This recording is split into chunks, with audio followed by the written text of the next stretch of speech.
이시안의 읽은 척 책방. 안녕하세요. 성신여대 겸임교수이자 지식편의점 시안책방의 주인 이시안입니다. 사실 제가 만화를 좀 좋아해서요, 읽은 것도 많고요, 소장용 책도 조금 있습니다. 그래서 언젠가는 명작으로 소문난 만화들을 리뷰는 할 것이다 라고 생각을 했었는데, 첫 만화 리뷰는 제가 좋아하는 게 추리 장르다 보니까 뭐 소년탐정 김전일 같은 거를 하거나 아니면 아예 다르게 그 미생 같은 만화를 할 줄 알았거든요. 그런데 총몽을 제일 처음 하게 될 줄은 사실 저도 몰랐습니다. 알리타 배틀엔젤이란 영화가 만들어졌기 때문에 자연스럽게 총몽이 떠올라서, 그래서 총몽을 좀 해봐야겠다 생각을 했거든요. 이 작품을 다시 읽어보려고 인터넷 사이트들을 정말 다 뒤졌거든요. 그런데 이거 정말 중고로도 구하기가 힘들더라고요. 그래서 만화 카페에 가서 읽었습니다. 그리고 이제 놀라운 사실을 하나 알았는데요. 예전 기억에 총몽의 스토리가 좀 왔다 갔다 한다는 그런 느낌이었거든요. 처음에는 광전사의 몸을 가지고 싸우다가, 그리고 모터볼을 하기도 하고, 또 갑자기 자렘의 에이전트가 되기도 하고, 뭐 그렇게 좀 왔다 갔다 했다라는 그런 느낌이었는데, 오늘 보고 그 비밀을 알았어요. 뭐냐면 처음부터 설정 없이 그렸다네요, 작가가. 마지막 장에 작가의 말이 있었는데, 처음부터 그런 큰 설정 없이 그냥 그때그때 순발력 있게 그렸다라고 하더라고요. 그러니까 스토리가 좀 왔다 갔다 할 수밖에 없었다라는 얘기죠. 보통은 여주인공 원탑이라고 해도요, 근데 이제 남자가 나오면 이 남주인공처럼 해가지고 거의 끝까지 같이 가잖아요. 근데 여기서는 여주인공과 사랑에 빠진 남자들이 한 2화쯤 나오다가 사라져요.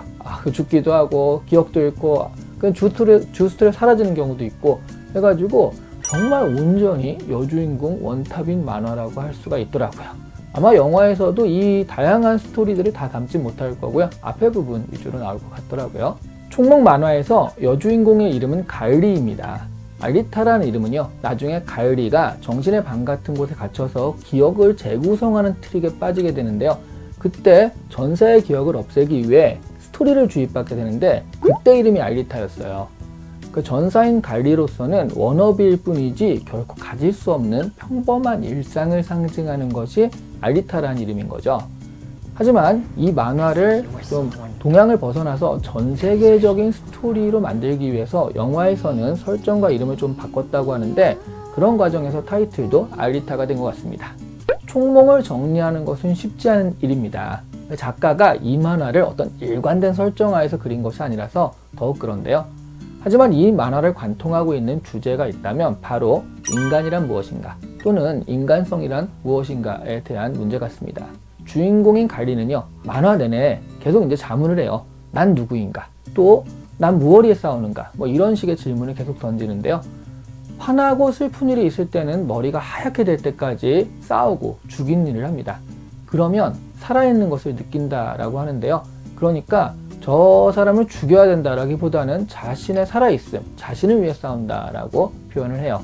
갈리는 사이보그입니다. 그래서 만화에서도요, 계속 몸을 바꿔 끼기도 하고요, 또 다 파괴되었다가 뇌만 남아서 재생되는 일도 겪어요. 자렘이라는 하늘 도시와 그 밑에 자렘의 물자를 올려보내는 고철 도시로 갈라진 세상이 일단 이 만화의 세계입니다.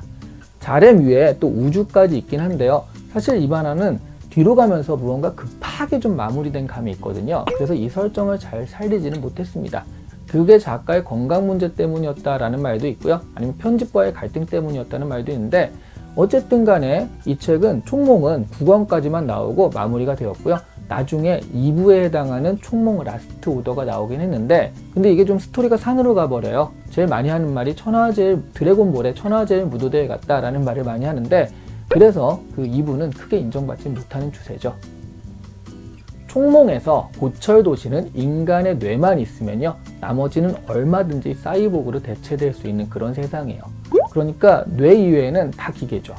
반면 나중에 밝혀지는 자렘, 그러니까 하늘 도시의 비밀은요, 다 사람이에요. 이 몸이나 이게 다 사람인데, 뇌가 실제 두뇌가 아니라 칩입니다. 19세 성년식이 되면 실제 뇌를 갈아 끼고 칩으로 갈아 끼게 되는데, 자렘인들은 이 사실을 몰라요. 그러니까 자신들의 몸은 기계가 아니다 라는 것에 굉장히 자부심 있는 사람들인데, 근데 이제 두뇌는 기계인 거죠. 자, 그러면 이제 문제가 남죠. 어느 쪽이 사람인가요? 만화를 다 보고도 이에 대한 답은 쉽사리 찾아지진 않습니다. 굳이 찾자면요, 이 만화에서 악의 축 역할을 담당하는 사람이 디스티 노바 교수라는 사람이 있거든요. 이 교수의 대사에서 좀 찾을 수 있을 것 같은데요. 이 사람은 일단 인간 정신은 신경세포의 스파크에 불과하고요, 인간의 몸은 그냥 화학 반응 덩어리다 라고 여기는 사람이에요.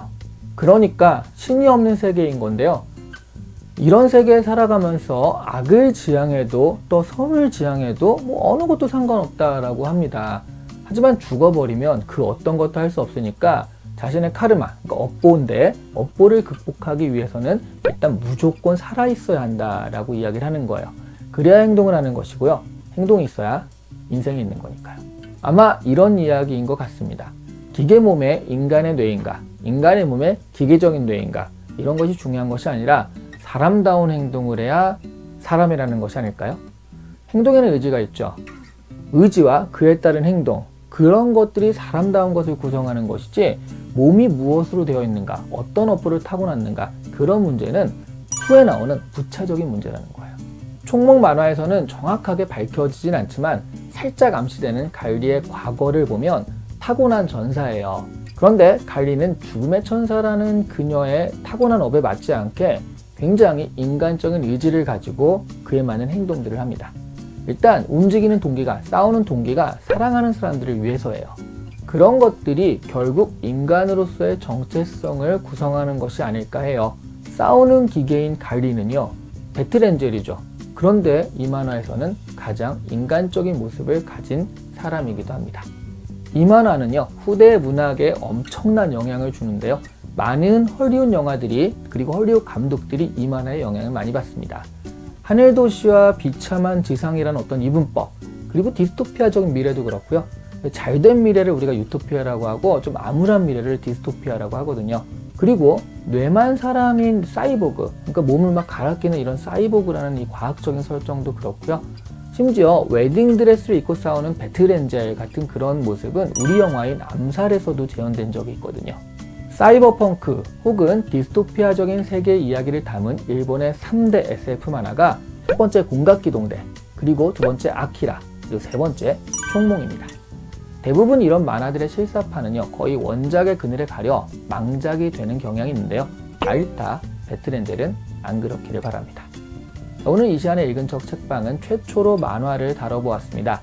앞으로도 명작이라고 소문난 만화들은 가끔 다룰 생각입니다. 좋아요와 구독이라는 의지와 행동을 보여주시면 그거야말로 가장 인간적인 일이라는 것을 강조하면서 마치도록 하겠습니다. 감사합니다.